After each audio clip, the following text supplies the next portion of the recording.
Bonjour, nous sommes aujourd'hui le 27 septembre 2024. Au cours des dernières semaines, les marchés émergents sont repartis fortement à la hausse et montent d'environ 5% sur le mois. Ils sont portés par trois facteurs déterminants. Le premier facteur, c'est le changement de direction de la politique monétaire américaine, acté par une première baisse de 50 centimes du taux directeur de la Fed. Second, c'est l'annonce de mesures monétaires et fiscales par Pékin. Et enfin, le troisième, c'est l'annonce des résultats de Micron dans le secteur des semi-conducteurs. Trois événements sont des facteurs structurants pour les actions émergentes et devraient leur permettre de surperformer les marchés développés au cours des 18 prochains mois. Suite à ces événements, quels sont désormais les principaux moteurs de performance des marchés émergents? Alors, le premier facteur, c'est la baisse des taux américains. Nous rentrons désormais dans un monde très différent des 3 dernières années, un monde où la politique monétaire américaine est désormais un facteur favorable. Cet assouplissement donne des marges de manœuvre à toutes les banques centrales émergentes, lesquelles peuvent à leur tour baisser leurs taux. Ce changement de paradigme est particulièrement favorable à l'Amérique latine, notamment le Mexique, l'Afrique du Sud et l'Indonésie.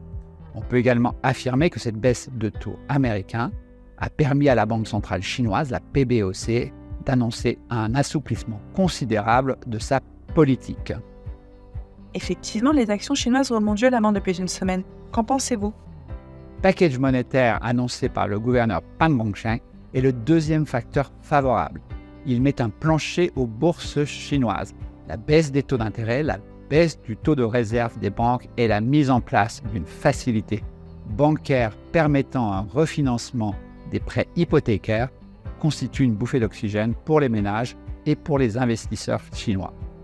En outre, le fait que le Politburo du 26 septembre s'est focalisé de manière exceptionnelle sur des questions économiques est un signe fort. Il montre que Pékin prend la mesure du ralentissement et qu'il est prêt à mettre en place des mesures fiscales importantes pour permettre au pays de sortir de la déflation actuelle. Le communiqué officiel a également mentionné favorablement le secteur privé, ce qui devrait redonner de la confiance aux entrepreneurs chinois. Notre conclusion est que les annonces sont fondamentalement favorables aux actions chinoises, lesquelles devraient s'orienter à la hausse sur les mois à venir. Le secteur des semi-conducteurs a subi des prises de profit durant l'été. Qu'en pensez-vous?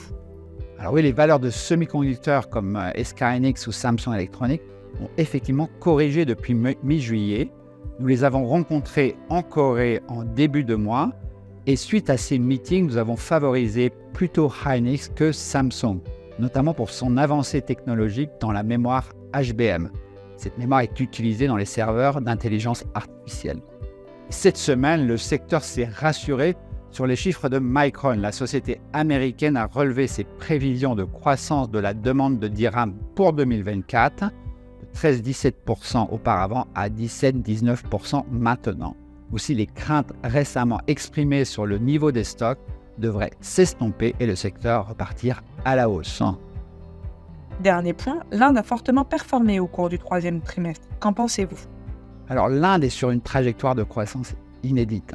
Son marché boursier est porté notamment par les investisseurs locaux qui tous les mois y investissent près de 8 milliards de dollars. À court terme, la bourse pourrait subir quelques prises de profit à la faveur d'un rééquilibrage vers les actions chinoises, mais fondamentalement, nous estimons que tout retrait constitue une occasion pour renforcer les positions.